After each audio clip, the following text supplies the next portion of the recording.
All right. Hello, everybody. Welcome to poetry writing time here. Thank you for Metro Community College and Joslyn Castle. It's great to be here. I'm Matt Mason. I'm the Nebraska State poet. And yeah, I've got a couple books of poetry out. I've been writing since I was in high school, and I'm slightly older than high school by a couple years now. So I've done this a bit. What we're going to do today is I'll read some poems. We'll talk about poetry a little bit, and then we will spend some time writing a couple times. One on a series of lists that will incorporate some things that might end up in a poem. And then we'll spend a little time writing poems. And then at the end, hopefully we'll have a little bit of time where you can share something, and we'll see how it goes. Everyone is muted. I may ask some questions or things. I'll watch the chat. You can put things in chat or unmute yourself to answer questions, things like that. But welcome. Thank you for coming today. For those of you here live, and possibly those seeing this at some later point too. So first off, I want to talk just a little bit about poetry, because before we start, I say I'm going to talk about writing poetry. Let's kind of set some definitions for today, because there's a lot of different great definitions for poetry. Someone might tell you, a poem is 140 syllables split into 14 lines of 10 syllables each in iambic pentameter, rhyming So we're just going to go something kind of casual. And one of my favorite definitions of a poem is by Bill Clefcorn. He's a former Nebraska State poet who said, "A poem is an attitude looking for something solid to sit on." And I love that. We talk about poems often as incorporating emotion, feelings. And I like how he kind of condenses that into attitude, which can be emotions or feelings too. But looking for something solid to sit on. And by that, it makes me think of just this little wisp of something that needs something behind it. It needs a background so that it shows up. What a poem does is gives you a feeling, something that you hopefully physically feel as a reader, as a listener. And the best way to do that is by giving it something solid to sit on, giving it details, giving it specifics. Not just saying, and the wall was green. What green? There's a million different shades of green. Tell us the green. Or not just saying, and he felt sad. We all define sad differently depending on how we feel right now, or what sadnesses we feel right now. A good poem's going to give you the specific sadness that the poem asks you to feel, not just some general sadness that could be anything. So I like that. Again, a poem is an attitude looking for something solid to sit on. So again, details. Where a poem is really going to be strong is where the reader, the listener, doesn't fill in everything for you because they can't. I didn't just say pizza. I said the pizzas my dad made on Sunday nights with pepperoni cooked just a little too much. These things that we hopefully, as you hear or read a poem, you taste, you smell, you see, rather than kind of filling it in with my own experiences. I want the poem to translate the poet's attitudes, feelings, all of that to me. So, see? All right. So what we're going to do to start right now is I want everyone to pull out some paper or pull up a word processor, whatever you're most comfortable with. What I want you to do is we're going to write 5 different lists. Each of these lists is going to have 3 things in them. You can do more. you can do less too, but try to go more. But at least shoot for 3 or more. So each of these lists is going to be kind of about where we're at. You know, we are in a pandemic. If you're anything close to me, you haven't left your house much in the last 7 months. I've been on, you know, as much as possible locked down, partly because I have diabetes and I'm slightly more likely to die, but partly is just, you know, caring for others, caring for my family, all that good stuff. So the end result, though, is a lot of time in my house, which I love my house. It's a good place. My family is wonderful. But we've been on top of each other for 7 months, much more intensely than previously. So, yeah. So you might have been living a slightly different life lately. So list number 1. What are 3 items in your house that you see differently here 7 months into a pandemic and a lockdown and whatever?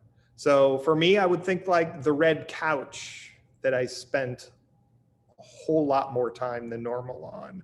The little blood oxygen sensor I use every day that I've never used before. The deck, you know, right alongside my house that, you know, I use as a transport system as I walk from the house down to the basement, but now spend a lot of time sitting out on and using. So what are 3 items in your house that you see you're starting to see differently, or you see differently, or you use differently than before March? So just take a minute, think of things, and again, details. Give me as much detail as you can there. What are the colors? What are the, you know, the sights, the visuals? Are there any smells incorporated with it, or tastes, any sounds that you'd put in also?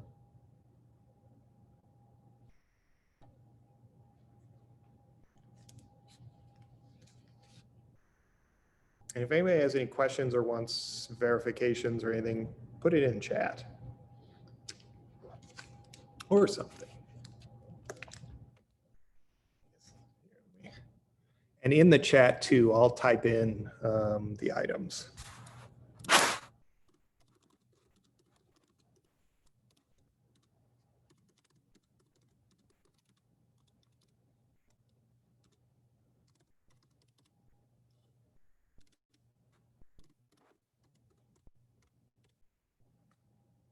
All right, so that's list number 1.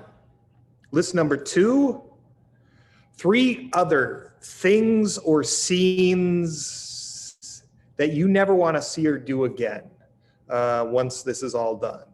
I'm thinking, what do I never want to see again? Work papers of me, my wife, my kids' homework spread across the dining room table.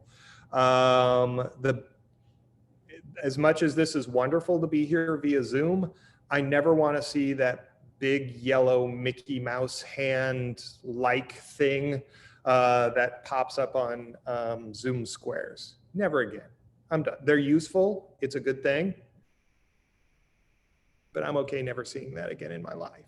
So 3 other things or scenes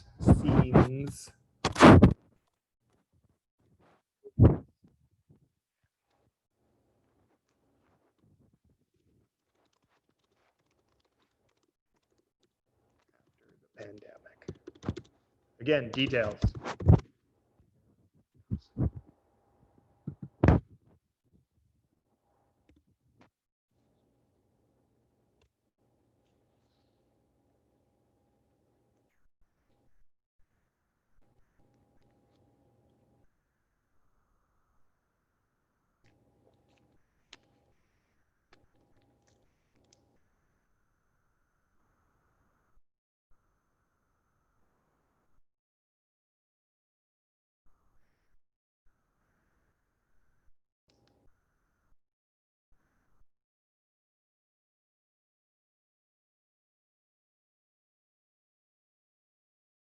Okay.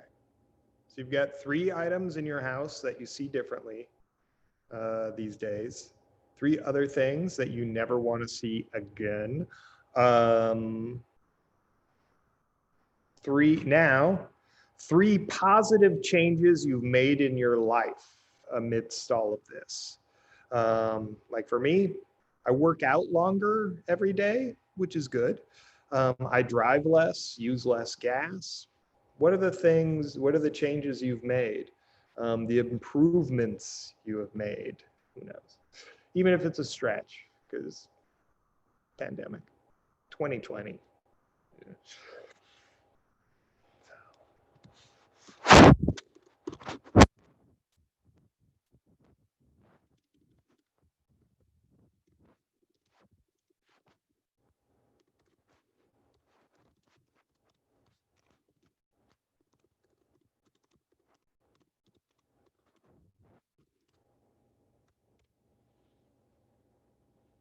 And again, everything I'm saying is all these lists are going into the chat section.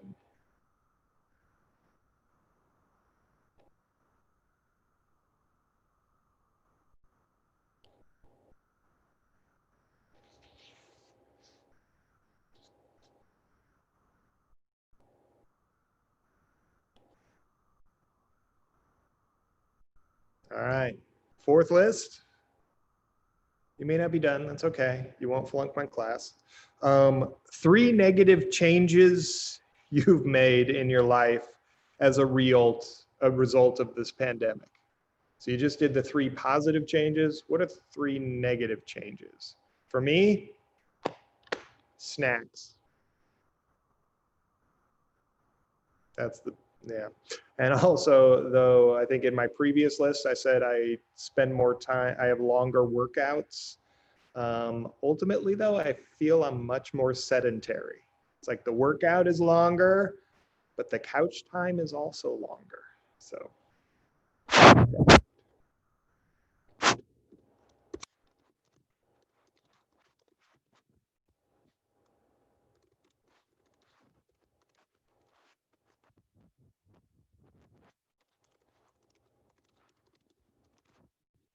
And here we're talking mainly,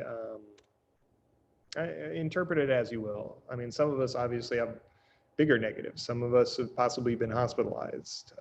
Some of us have needed more medication or have been impacted by family and friends with the virus and other things. So there's a lot.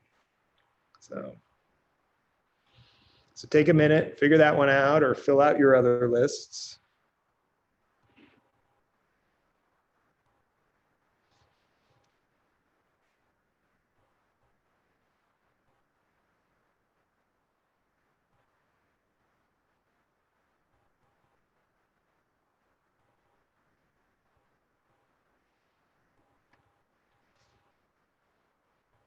And then for list number 5, I talked about Bill Clefcorn's definition of a poem, but another one I like comes from one of the editions of Lyrical Ballads by William Wordsworth and Coleridge.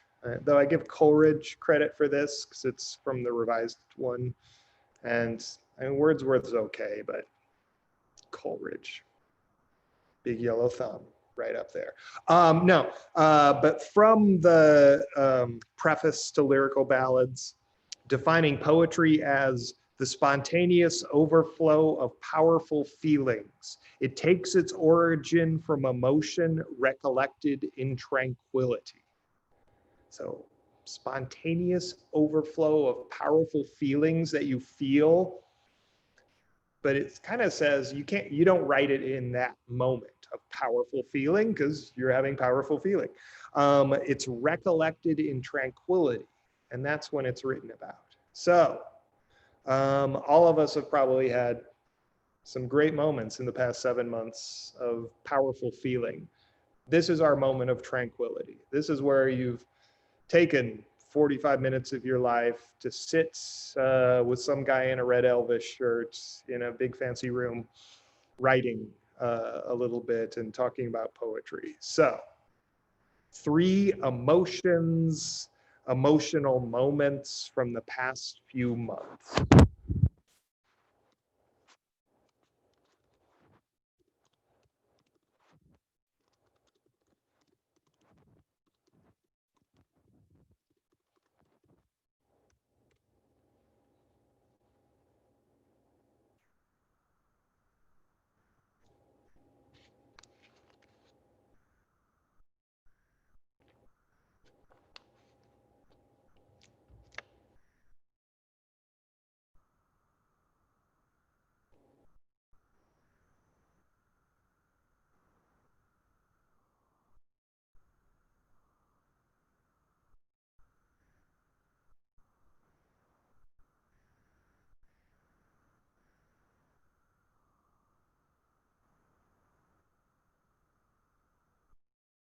All right. So again, you should have 5 lists. All of them are listed in the chat, unless you're seeing this over video, and then I don't know how that works, but maybe you'll see them, maybe you won't. You just have to listen to me, your guide. So you can keep working on these lists, but I'm going to read you a couple poems. First, it's a poem by a poet named Wendell Berry. It's called The Peace of Wild Things. When despair for the world grows in me, and I wake in the night at the least sound, in fear of what my life and my children's lives may be, I go and lie down where the wood drake rests in his beauty on the water, and the great heron feeds. I come into the peace of wild things, who do not tax their lives with forethought of grief. I come into the presence of still water, and I feel above me the day-blind stars waiting with their light. For a time, I rest in the grace of the world and am free. So again, that's The Peace of Wild Things by Wendell Berry. And I'll share the title in the chat in a minute too. And this second poem is a poem by a poet named Gary Snyder. He says, the poem is called We Make Our Vows Together with All Beings. Eating a sandwich at work in the woods, as a doe nibbles buckbrush in snow, watching each other, chewing together. A bomber from Beale over the clouds fills the sky with a roar. She lifts head, listens, waits till the sound is gone by. So do I. So there, 2 poems. They're wonderful poems, right? Wendell Berry, Gary Snyder. Now, having heard those poems, go back, look over your lists. Are there a couple things you would add to each list? Is there anything that comes out of these poems that maybe made you think of something new? Take just a minute and look at your lists and see if you can add a few things. I'll type the poems and the titles in the chat.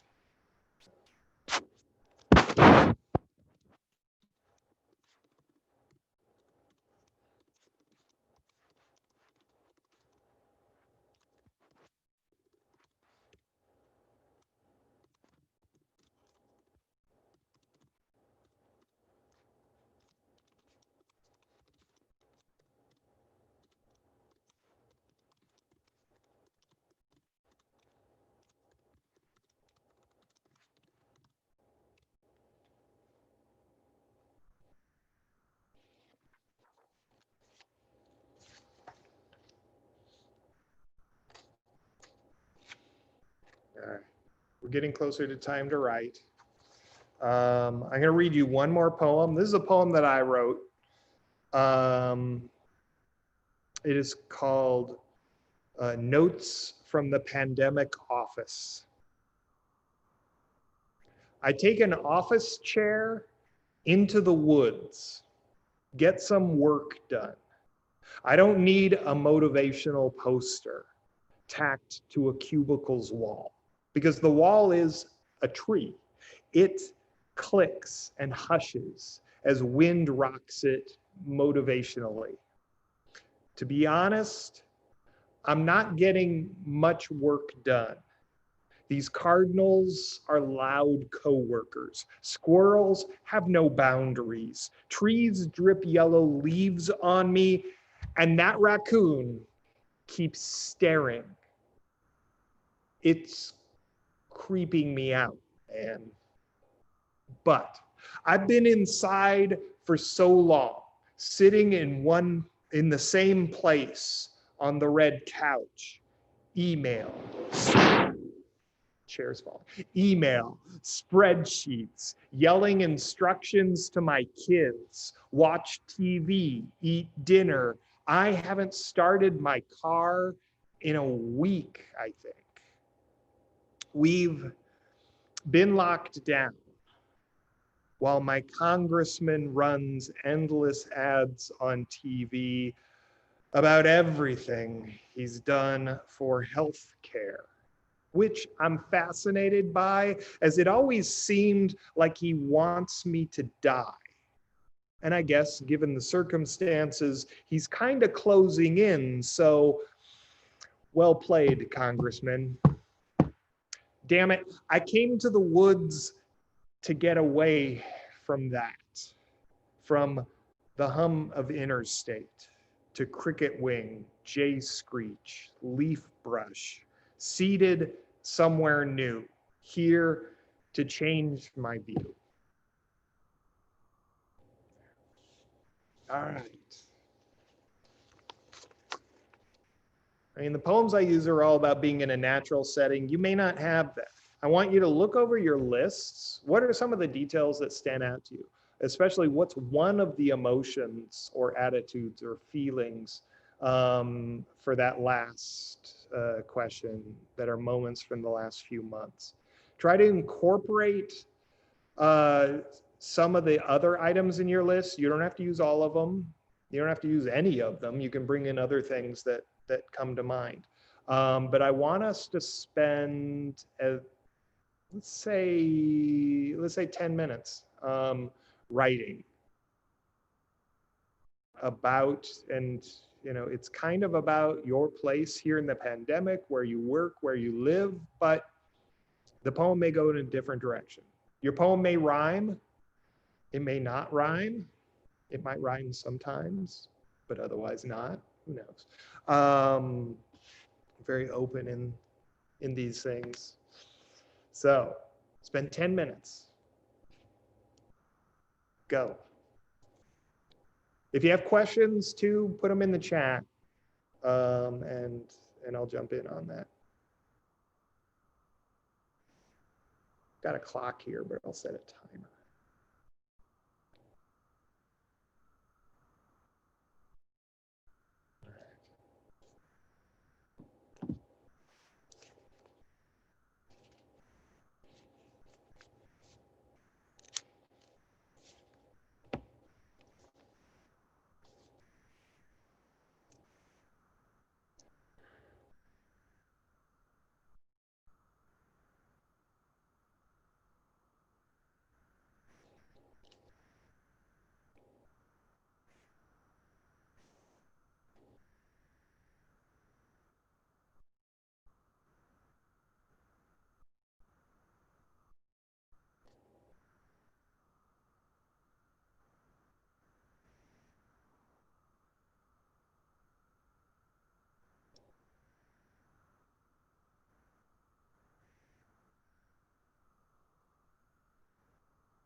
4 minutes.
Twenty seconds-ish. You may not be done. Finish up where you're at. It'll all be okay. Or it might all be horrible. Who knows? It's 2020. Big yellow thumb. Boom.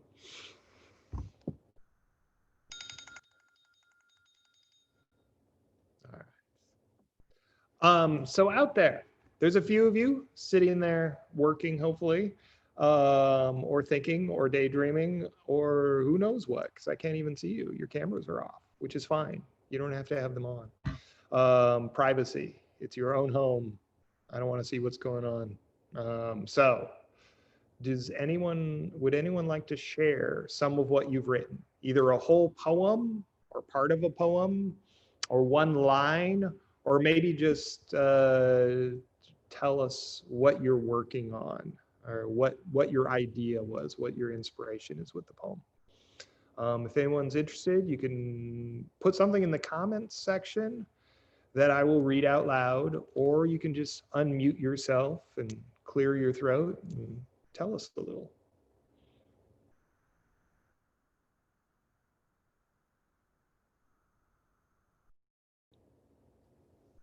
Anyone? And this is being recorded, so you know too, not to up the ante of, it's like, oh my gosh, I just wrote a poem in 5 minutes and it's not the greatest thing ever written. Matt, I've got one from the control room. Let's hear it. Okay, yeah, great exercise, by the way. I found it really useful. So, okay. My biscotti game is getting nuts. Flour experimentation, pistachios swapped for bridge mix. That's usefulness at poker games, elbow to armpit with my closest friends has ceased. My passport makes a nice coaster, not that anyone can see the furniture rings. My dining room come casino is now a den with a circular desk and 4 chairs. At least I don't have to dust it.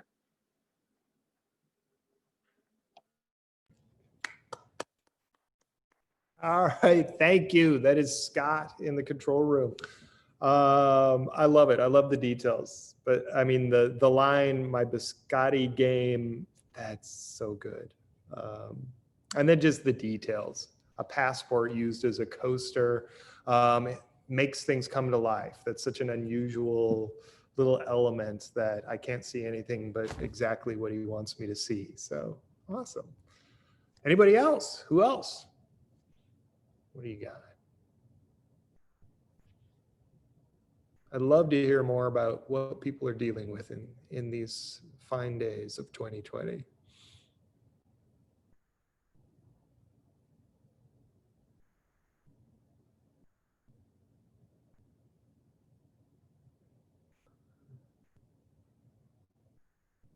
One last call. Again, you can put something in the comments too, and I'll read it. Or just unmute yourself and have at it.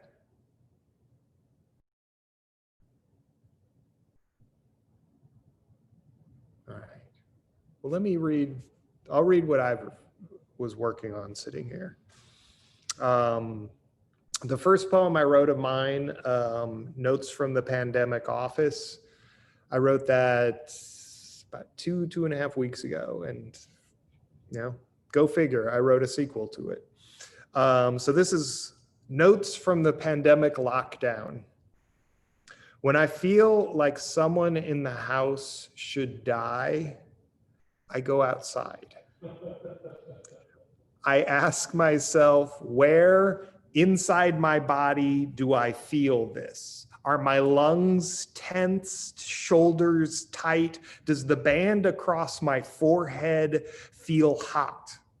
I stand in the yard by a tree and wonder, what kind of tree is this? And if it's native or an invasive one, like I saw in the news last night with these Asian trees with small red berries. And eventually, I forget what took me outside, talking to a tree. I have refilled with curiosity and conservationism, here where things grow. There you go. Might be brilliant, might not. I don't know. It's 10 minutes old. Sometimes that makes you think it's the best thing ever until you see it again, like in a week. You forget writing it, put it in a drawer, pull it out. It's like, what was I thinking? But sometimes you pull it out. It's like, whoa, I'm brilliant. This is really good. It's kind of neat when a poem gets to that point where you kind of see it with different eyes. Like when I'm tied into a poem, it's the best thing ever, usually. And sometimes that might be accurate, sometimes less so. All right. Gary Jones is sitting staring out of a window. I've done a little bit of that in the last 7 months also. So if you'd like to, does anyone out there want to read anything? Again, you don't have to. I mean, obviously you don't have to. You are kind of in control of how this works. All right. What everyone has is either a mess or a first draft of a poem or something in that range. When you are working on a poem, like even already, my poem,